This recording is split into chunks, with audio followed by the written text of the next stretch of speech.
નમસ્કાર દોસ્તો, શાંતિશ્રમ ન્યૂઝમાં આપનું સ્વાગત છે। બનાસકાંઠા એલસીબી પોલીસે પાંથાવડા પોલીસ સ્ટેશન વિસ્તારમાંથી દારૂની હેરાફેરી કરતા એક સીએનજી ડાલા સાથે 3 ઇસમોને ઝડપી પાડ્યા છે। એલસીબી પોલીસે પાંથાવડા પોલીસ સ્ટેશનમાં બાતમી હકીકતના આધારે દાંતીવાડા તાલુકાના સાતસણ ગામની સીમ પાસેથી દારૂ ભરેલું ડાલું ઝડપી પાડી કાયદેસરની કાર્યવાહી હાથ ધરી છે। બનાસકાંઠા જિલ્લા પોલીસ વડાના માર્ગદર્શન મુજબ પાંથાવડા પોલીસ સ્ટેશન વિસ્તારમાં એલસીબી પોલીસ સ્ટાફ પેટ્રોલિંગમાં હતો। તે દરમિયાન બાતમી હકીકત મેળવી સાતસણ ગામની સીમમાં પાસેથી દારૂની હેરાફેરી થનાર છે, જે આધારે એલસીબી પોલીસે વોચમાં હતા। જે દરમિયાન પાંથાવાડાના સાતસણ ગામની સીમ પાસે એક સુપર કેરિયર સીએનજી ડાલુ આવતા તેને રોકાવી પોલીસે તપાસ હાથ ધરી હતી। સુપર કેરિયર સીએનજી ડાલા નંબર GJ01 KT 2383 માંથી ભારતીય બનાવટના વિદેશી દારૂની બિયરની બોટલ નંગ 168 કિંમત ₹26,880 તેમજ કુલ 3,41,880 ના મુદ્દામાલ સાથે પકડી પાડ્યો। થરાદના જમડા પાસેથી પસાર થતી નર્મદાની મુખ્ય કેનાલમાં નીલગાય પડતા જમડા ગામના યુવાનોએ જીવના જોખમે મુખ્ય કેનાલમાં નીલગાયને જીવિત બહાર નીકાળી જંગલ વિસ્તારમાં છોડી દીધી હતી। થરાદ પાસેથી પસાર થતી નર્મદાની મુખ્ય કેનાલમાં જમડા નજીક એક નીલગાય કેનાલમાં ખાબકી હતી। મુખ્ય કેનાલ પરથી પસાર થતા રાહદારીઓ દેખી જતા જમડા ગામના યુવાનોને જાણ કરતા જીવદયા પ્રેમી યુવાનો તાત્કાલિક કેનાલ પર પહોંચી જીવના જોખમે નીલગાયને બહાર નીકાળી હતી। શક્તિ, ભક્તિ અને આસ્થાના ત્રિવેણી સંગમ ગણાતું માં જગત જનની અંબાનું મંદિર દેશ વિદેશમાં વિખ્યાત છે। માં અંબાનું મંદિર કરોડો લોકોનું આસ્થાનું કેન્દ્ર છે, ત્યારે દરરોજ હજારોની સંખ્યામાં માઈ ભક્તો માં અંબાના ચરણોમાં આવી માતાજીના દર્શન કરી ધન્યતા અનુભવે છે। અંબાજી મંદિરના ચાચર ચોકમાં આવેલી હવનશાળામાં માતાજીની આરાધના અને હવન કરવા માટે ભક્તો દૂર દૂરથી આવે છે। આજે મંદિરના હવનશાળામાં 51 જોડાએ હવન કર્યો હતો। અંબાજી મંદિરમાં આવેલી હવનશાળાને આજે રંગબેરંગી ફૂલોથી શણગારવામાં આવ્યું હતું। આજે નડિયાદથી અંબાજી પગપાળા સંઘ દ્વારા હવનનું આયોજન કરવામાં આવ્યું હતું।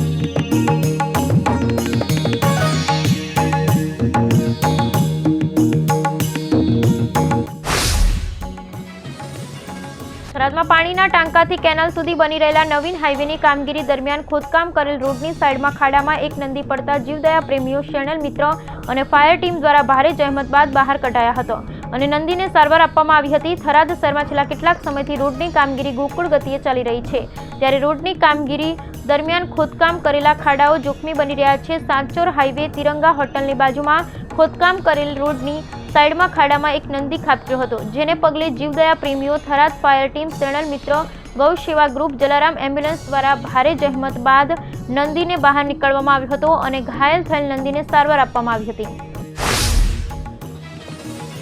રાજસ્થાનના હિલ સ્ટેશન અને અરવલ્લીની ગિરિકંદરાની સૌથી ઊંચી ચોટી પર આવેલા માઉન્ટ આબુમાં શિયાળાની ગુલાબી ઠંડીનો અહેસાસ થવા લાગ્યો છે। તાપમાનનો પારો ગગડતા 1 ડિગ્રીએ પહોંચી ગયો છે। પ્રદેશની સૌથી વધુ ઠંડી માઉન્ટ આબુમાં નોંધાઈ છે। શિયાળુ સત્રમાં અહીં તાપમાન માઇનસમાં જતું હોવાથી હિલ સ્ટેશનમાં બરફ છવાયેલો જોવા મળે છે, જેની શરૂઆત થઈ ગઈ હોવાથી 2 દિવસમાં તાપમાન 4 ડિગ્રી નીચું આવતા 5 થી 1 ડિગ્રી થઈ ગયું હોવાથી ઠંડીનો પ્રકોપ થવા લાગ્યો છે, જેથી ચોમેરે તાપણા કરવામાં આવી રહ્યા છે। ગરમ વસ્ત્રોથી ઠંડી સામે રક્ષણ મેળવવાના પ્રયાસો પણ કરવામાં આવી રહ્યા છે। આવા આહલાદક વાતાવરણમાં સહેલાણીઓ મોટી સંખ્યામાં ઉમટી પડ્યા છે। ગુલાબી ઠંડીમાં માઉન્ટ દર્શન અન્ય નક્કી લેકમાં નૌકા વિહારનો આનંદ ઉઠાવી રહ્યા છે। અત્રે ઉલ્લેખનીય છે કે ડિસેમ્બરમાં માઉન્ટ આબુમાં તાપમાન માઇનસ થતું હોવાથી બરફના પડો જામી જતા હોય છે, જેથી જનજીવન પર માઠી અસર વર્તાતા મોડે સુધી રોજિંદા જીવનના કાર્યો પણ અટવાતા હોય છે।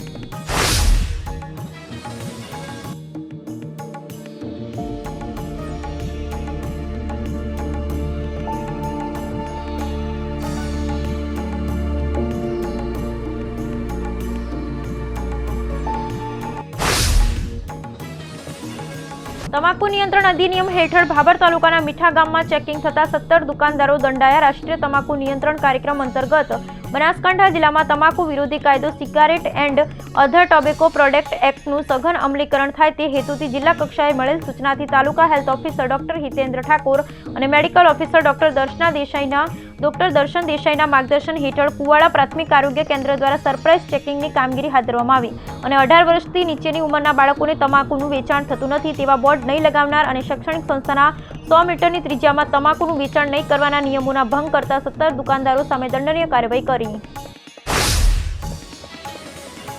દાંતીવાડા ડેમમાંથી પાણી છોડવામાં આવતા સરસ્વતી તાલુકાના મોટા નાયતા પાસે મોરપા માઇનોર કેનાલમાં ગાબડા પડવાથી પાણી ખેતરોમાં ફરી વળ્યું હતું, જેને લઈ ખેડૂતોમાં રોષ ભભૂકી ઉઠ્યો હતો. ગામના ખેડૂતો જણાવ્યા મુજબ છેલ્લા 15 દિવસથી કેનાલની મરામત અને સફાઈ ચાલી રહી હતી, તેમ છતાં પ્રથમ પાણી આવતા ગાબડા પડી ગયા છે. આ કેનાલના સ્ટ્રક્ચરની ગુણવત્તા કથળી હોવાની અને સમારકામ બરાબર ન થવાને લીધે ગાબડા પડવા લાગ્યા હોવાની રાડ વ્યક્ત કરાઈ હતી. તિરુમાલા તિરુપતિ દેવસ્થાનમની પહેલી બેઠક હાલમાં જ પૂર્ણ થઈ છે. આ બેઠકમાં તેના નવા અધ્યક્ષ BR નાયડુના નેતૃત્વમાં ઘણા મહત્વપૂર્ણ નિર્ણયો લેવામાં આવ્યા. બેઠકમાં નિર્ણય લેવામાં આવ્યો કે ભગવાન વેંકટેશ્વર મંદિરમાં દર્શનનો સમય 2-3 કલાક ઘટાડવા માટે એક્શન પ્લાન સૂચવવા માટે નિષ્ણાંતોની એક પેનલની રચના કરવામાં આવશે. આ સિવાય ત્યાં રાજકીય નિવેદનબાજી પર પ્રતિબંધ લગાવવામાં આવશે. આ સિવાય આ બેઠકમાં લાડુ બનાવવા માટે સારી ગુણવત્તાના ઘીની ખરીદી અને ગેરહિન્દુઓના ટ્રાન્સફર જેવા અન્ય ઘણા મોટા નિર્ણયો લેવામાં આવ્યા. લીલા નિશાનમાં ખુલ્યો હતો. એક સમય જોરદાર ઉછાળો જોવા મળ્યો હતો, પરંતુ અંતે એકાએક ભયંકર ઘટાડો થયો હતો અને જોરદાર ઉછાળો ન જીવા લાભમાં પરિવર્તિત થયો હતો. તમને જણાવી દઈએ કે મંગળવારે BSE સેન્સેક્સ 208.99 પોઈન્ટના વધારા સાથે 77,548.00 પોઈન્ટ પર ખુલ્યો હતો અને નિફ્ટી 50 પણ 75.75 પોઈન્ટના વધારા સાથે 23,529.55 પોઈન્ટ પર ખુલ્યો હતો. આજે ટ્રેન્ડિંગ દરમિયાન સેન્સેક્સ 78,451.65 પોઈન્ટ પર અને નિફ્ટી 50 પણ 23,780.65 પોઈન્ટ પર પહોંચી ગયું. બનાસકાંઠા જિલ્લા કલેક્ટર શ્રી મિહિર પટેલના અધ્યક્ષસ્થાને ડિસ્ટ્રિક્ટ વોટર એન્ડ સેનિટેશન મિશનની બેઠક યોજાઈ. 19 નવેમ્બર વિશ્વ શૌચાલય દિવસ નિમિત્તે આપણું શૌચાલય આપણું સન્માન અભિયાનની શરૂઆત કરાઈ. જિલ્લામાં 19 નવેમ્બરથી લઈ 10 ડિસેમ્બર સુધી વિશેષ ઝુંબેશ હાથ ધરાશે. જિલ્લા કલેક્ટર શ્રીના હસ્તે સ્વચ્છ ભારત મિશન હેઠળ શ્રેષ્ઠ કામગીરી કરનાર કર્મયોગીઓને સન્માનિત કરાયા.